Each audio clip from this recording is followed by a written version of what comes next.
Hi, I'm Alison from Moxie Boss Coaching and Consulting. I work with emerging female leaders to help them lead with confidence, influence, and impact. And today I've got a really interesting topic for you. I think it's going to make you feel slightly differently about how you approach the goals and your ambitions that you have. So it's called Tapping into Your Mastery Mindset, how to remain confident and focused when embarking on a new challenge. I hope you like it.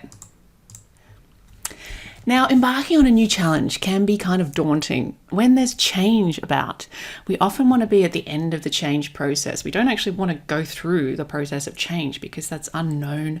That can bring up fear and self-doubt. But, things like starting a new business or starting a new job or a new leadership role or a new home city or a new home country, these things are all change and they all happen to us a lot. So how can we have a different mindset to really help us on the journey to be successful? Developing a mastery mindset will help you embrace these changes and actually even enjoy the journey of getting to the end point. As they say, it's not what you do, it's actually how you do it. So what I'm going to be talking to you today about are the three key focus areas.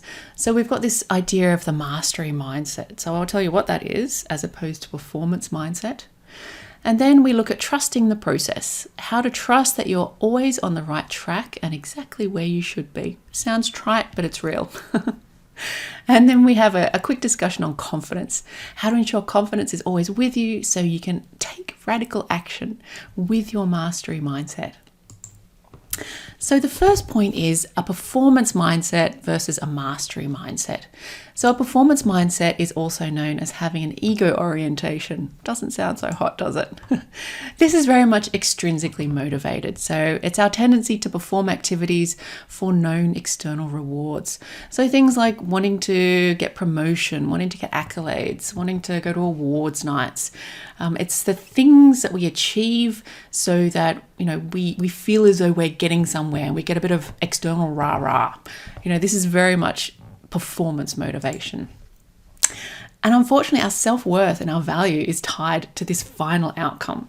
And people tend to judge the outcome and judge themselves based on this one externally motivated thing. So if we don't get that promotion, it's going to make us feel rubbish. We're going to judge ourselves and criticize ourselves because we didn't get this one thing that we were aiming for. Now, a mastery mindset, on the other hand, is a desire to continually develop, to become more skilled and competent, and no matter what the outcome is, we win. So bear with me here. It's not as trite as it sounds. So when you feel as though you have nothing to lose, you can just perform better. You're calmer and you don't have so much chit chatter on your shoulder saying, yeah, you can't do this. You're never gonna achieve this. You're gonna fail. Sorry. In any moment, you are focusing on what will help you perform better in the long run, not just focused just purely on the end goal, but you're actually focused on the journey. So what can I do to improve myself that will mean that I can get to this end goal, but I can also improve just generally in life and take those skills and those mindsets that I've developed on that journey with me my entire lifetime. It's very much internally focused, and we have a high intrinsic motivation when that's the case. We get feelings of satisfaction with a job well done rather than needing external praise from other people.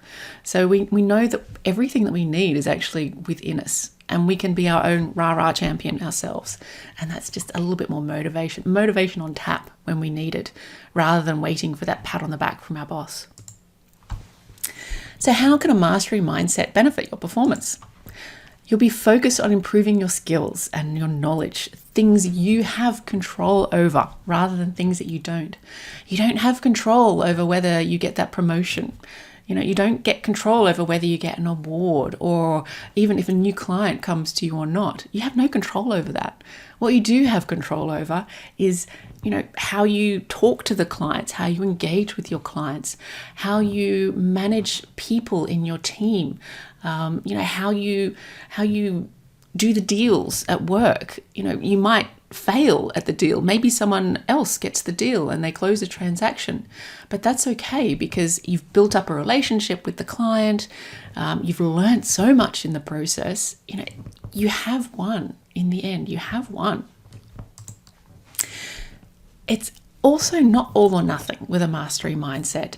This gives you higher energy with small wins along the way, regardless of the outcome. So you're not just focused on that one final point of getting that promotion or whatever that might be. You're also focused on having these small wins along the way, learning new things, or just reaching that next mini milestone that you wanted to get to on your way to achieving this great outcome that you've focused on.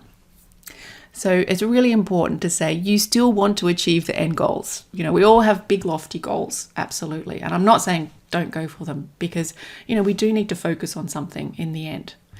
But it's who you are becoming along the way that's most important and the most useful in your life generally. So some great examples of the mindsets, crash dieting. That's a performance-based mindset. So you just want to lose your 20 pounds and that's it. You just want to get 20 pounds lighter and then that's it. That's your goal. Bang. You just want to be there. You don't care how you get there. You just want to be 20 pounds lighter. But a mastery mindset is more like a wellness strategy. So you learn how to eat differently. You learn how to live without quite so much booze, perhaps. You'll get to the same goal at the end. You'll still lose 20 pounds, but in a healthier way.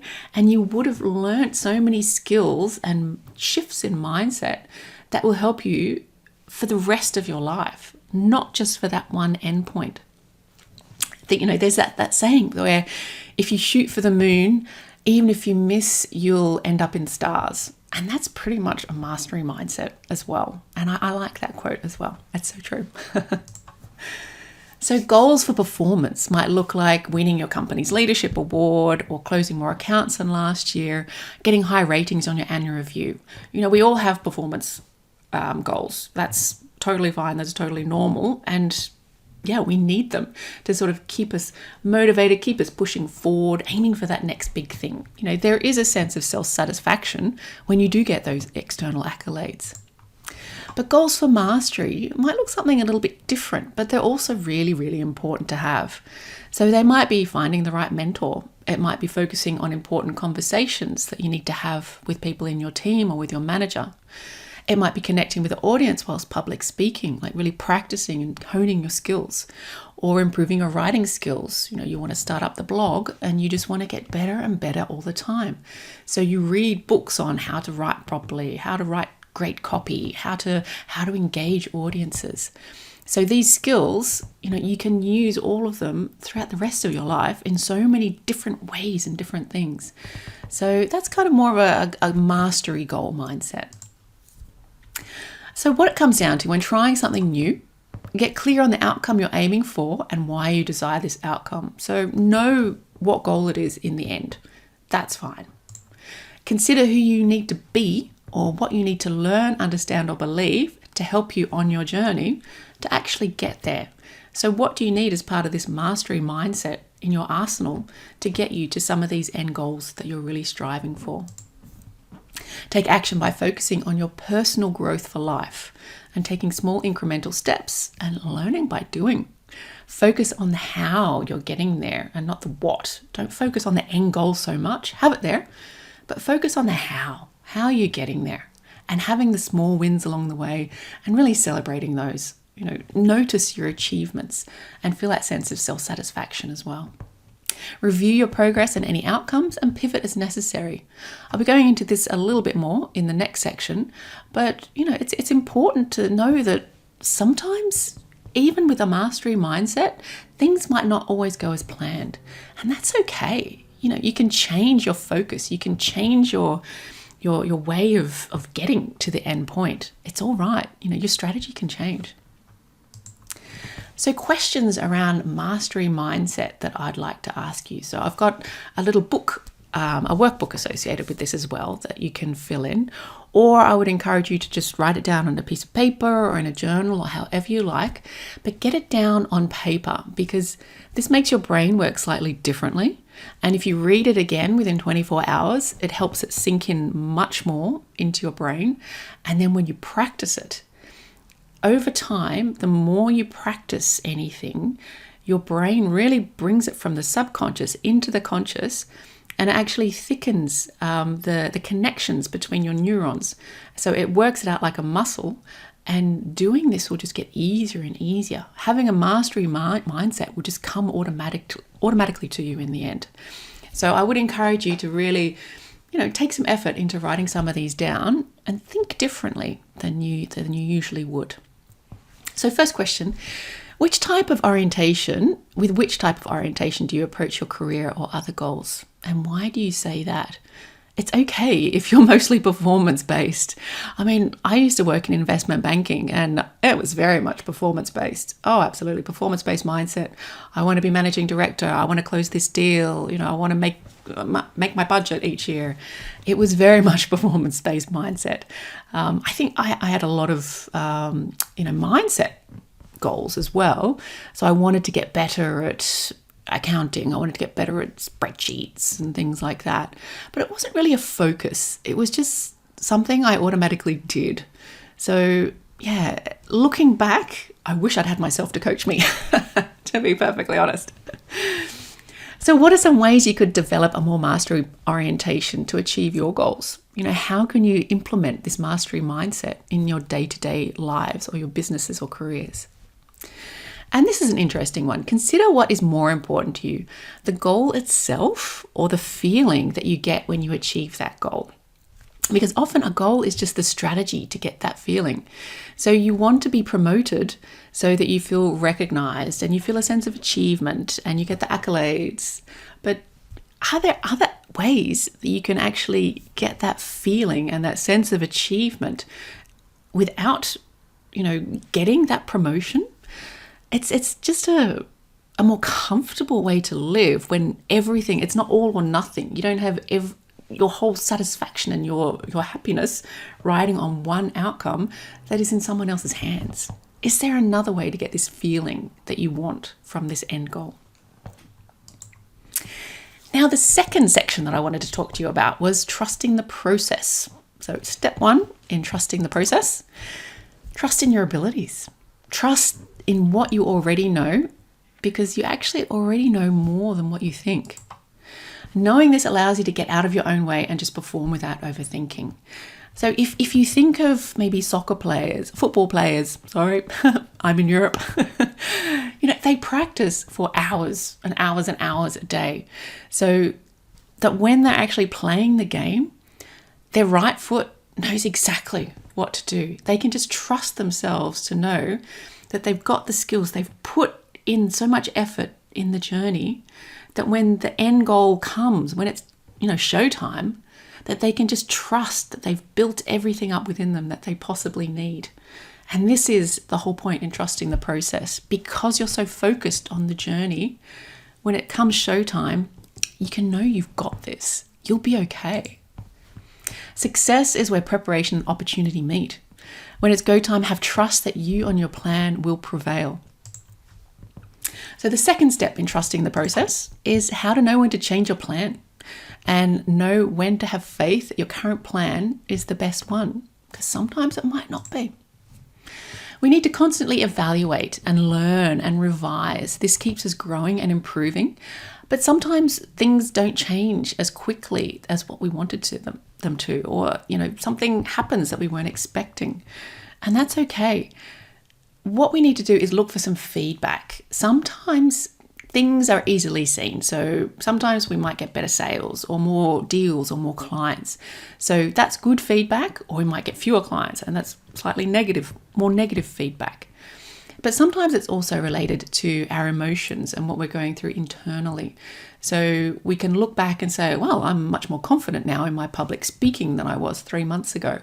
Or I'm much more confident in having difficult conversations with my manager than I was a couple of weeks ago, because I've been practicing, because I've been learning. So look for that feedback that's all around you, and in a non-judgmental way, just get curious. It's like, what are all these things telling me? Is this okay? Am I going to be okay? And a lot of the time you will be, but sometimes, you might have to pivot a little bit, and that's okay. A real key here is to make sure that your expectations are reasonable. If part of your goal is, to get 50 clients in the first month after launching your business, is that reasonable? You'll know yourself. There's going to be a lot of gurus out there who say, oh, teach you how to get 50 clients in your first month and it's only going to cost you 20,000 euros. Listen to yourself. You know what's reasonable. You know what feels right and good within you. So trust the process and trust that you're exactly where you need to be. Step 3 in trusting the process is when an outcome isn't there. When the outcome isn't there, sometimes we look for a reason and we say to ourselves, why did this happen? You question yourself, you question others, you question your skills and your training and everything like that. But a slightly more supportive way to look at it is, looking for a purpose. What did I learn that will help me to do better next time? So energetically, these are really light years apart. So if we're looking for a reason, this is very much looking in the past and finding something or someone to blame. And if we look for a purpose, this is very much having an eye forward towards the growth and mastery. You can say, okay, I didn't get that promotion, but over the year I learned this and I did this differently, which was super successful. And I've really learned that I like doing this, but I hate doing that. So going forward, I'm going to talk to my manager much more frequently. I really liked doing this project, so I want to do something similar next time. And maybe I can build that into my KPIs. Just having that completely different attitude rather than blame and looking backwards, but saying, okay, what have I learned from this? That's cool. What can I do going forward? It's much more empowering. It can really build up more confidence because you've got so much more to look forward to. It's like, I can do this next. There's more opportunity in front of you. There's more vision in front of you than just looking back and blaming. So it's much more empowering. Now, questions that you can ask yourself around, this trusting the process. What feedback will you look for to determine if it's time to change your plan? What is it that you can say, oh, right, okay, I was aiming for 20 clients in my first quarter, but I only got 10. Okay, is it time to review how I'm finding my clients? Think of a sign that something in your plan isn't working so well, and what adjustments could you take in the moment or going forward? So, have sort of a backup plan and say, right, I didn't quite get to my 20 clients, but if that happens, I think I might consider looking at my social media strategy again. Because I've spent a lot of time on Instagram, but I've been reading about LinkedIn, and I think maybe LinkedIn might be more where my clients are hanging out. So I'm gonna focus on that as well in the next quarter and see where that gets me. Another question: in what circumstances are you experiencing doubt or fear? What would be different if you knew that the experience serves a purpose? And what might that purpose be? So, maybe your client acquisition isn't going so well, and you might be scared that you're just never going to find clients again. If your mindset is that it's a learning experience, that eventually you'll be okay. It's like, all right, well, that's not working. That's okay. I'm going to try something a little bit differently. I'm not going to throw it all in. I'm going to pivot. I'm not a failure. I'm just going to pivot slightly and try something new. So I'm not just starting from zero again. This is okay. Keep moving forward. It's okay to change course a little bit, but just keep moving forward. Now, the third pillar that I wanted to discuss today is having confidence, how to have innate confidence from within. Now, confidence is certainly bred from experience and taking action. So many people have an if-then attitude towards confidence. So after they've experienced some sort of a success, then they'll have confidence, which is perfectly natural, and it's a great way to get confidence. Totally into that. But actually, it's kind of more important to know that confidence is something that comes from within. It's never from external things. How confident you feel is 100% a result of what you're telling yourself. It's like, it doesn't matter what else is going on, no matter what anyone else says, the way you feel is 100% your responsibility. So you can make yourself feel confident or not confident. It's all up to you. Confidence is knowing you can handle whatever comes your way and you don't need to know everything right now. This is part of the mastery mindset. You don't need to know everything right now because you're learning. You can't make a mistake because whatever you do, you're using all of the available information that you have in that moment to make a choice or make that decision. So whatever it is that you do, it's not a mistake. You've used everything at your disposal at that time. So, just having that mastery mindset can really bring a sense of ease and confidence into what you're doing. A great thing that I love to do is transferring confidence. I do this all the time when I've got new things. So once you develop your confidence gene, there's almost this internal innate confidence that you have, you can just kind of ignite that at any time that you need it. It's really powerful. I always have conversations with myself in my head when I'm looking at doing something brand new. So first up, you consider all the ways in which you're currently successful. Particularly, if you've got something new ahead of you, look back to something in the past that's similar, where you were highly successful. And at that point, say, what was it about me? What qualities, traits, and beliefs did I exhibit at that time that allowed me to be successful? If I have a podcast that I'm a guest speaker on next week, I've never done a podcast before, for example, but I can look back and say, all right, so I've done a lot of public speaking where I was very successful. I love talking to people. I love sharing my stories. I've been practicing as well, and so I know exactly what it is I need to say. I've talked to this person before and I feel a connection with them. So I've got this intimacy happening there already. So all of these things, that's what made me successful in public speaking before, or having important conversations. I can bring all of that knowledge and all of that experience and belief and elements of me into this new podcast that I'm going to be talking to next week. And that's just how you can transfer your confidence from one situation to another, even if you hadn't done it before. It's really, really powerful. I do that to myself a lot. I have wonderful conversations with myself. So what does confidence have to do with a mastery mindset?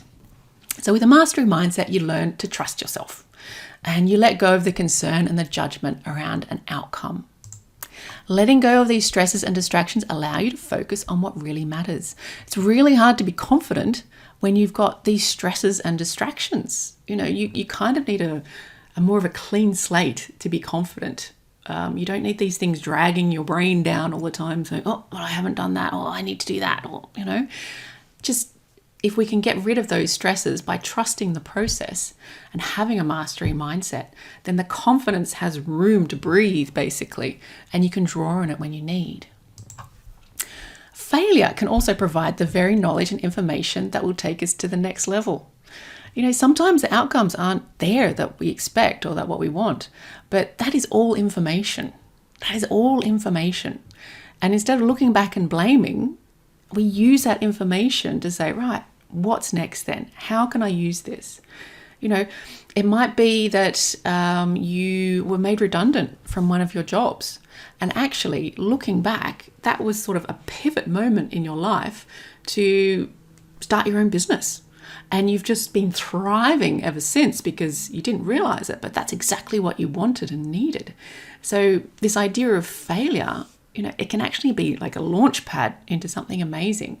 So it's really information. And if we get curious and non-judgmental about that information, we can absolutely use it to take that step forward. It's actually, no one likes failure, but it's useful. It is useful. Confidence is built as we know we just can't lose. With a mastery mindset, we're always going to be learning. It's always going to be okay. And we know that we're just always exactly where we should be.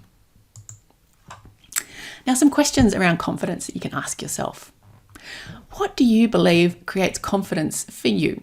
And what prevents it? It's like stress. We all have different sort of triggers within us that builds confidence or takes it away. So just get curious about what helps you gain confidence, whether it's something physical or something mental or a different way of thinking about things or maybe you have affirmations that you like to use as well. Get completely clear on what builds confidence for you. Consider all the ways in which you're currently successful and what is it about you, the qualities, traits and beliefs you exhibit that allow you to experience these successes. So get clear on, what is it that's fantastic about you and how can you always transfer all of that goodness into anything new that you do and know that you'll be okay. If you held a mastery mindset when embarking on your new challenge, whatever it might be, what effect would this have on your confidence? Spoiler alert, it's going to help. Absolutely. And what's the best way to approach a new situation? Scared and tentative or highly confident? That seems like kind of a trite, no-brainer kind of question. But the interesting part is when you ask yourself why you answered like this. So I would challenge you to just write that one down quickly and see where you get to. When you write freely about things, you write so many more different things than you do when you just think about things randomly with all these distractions and everything. I love writing things down in my journal because I read it afterwards and say, oh yeah, I didn't realize that I felt that way, but that's so true. God, insight, aha moment, fantastic. I'll do more of that. Thank you very much. So, the key to success when embarking on a new challenge, having a mastery mindset, trusting the process and transferring confidence. So I have utmost faith that whatever comes your way in the future, you'll be okay. Have this attitude of learning and taking action and building up these innate skills and confidence that you have within yourself already. It's all there. It's absolutely all there. And, you will be amazed by what you can actually achieve. So thank you so much for listening to my presentation. I hope you had some great moments of sort of insights and a few little ahas yourself and something you can really take forward into your life going into the future. So this is where you can find me. Don't be shy at all. I've got my email there and there's my website. That's a picture of my website on the top left-hand corner. And you can definitely find me on LinkedIn. I've got all kinds of articles there and you can subscribe to my newsletter. I've also got blog articles on my website as well. And on my website, you can download my free 10-page guide, Like a Boss, 5 tips for creating confidence and success in your career. I really look forward to hearing from you and I wish you every confidence and every success in your career. Thank you. Bye.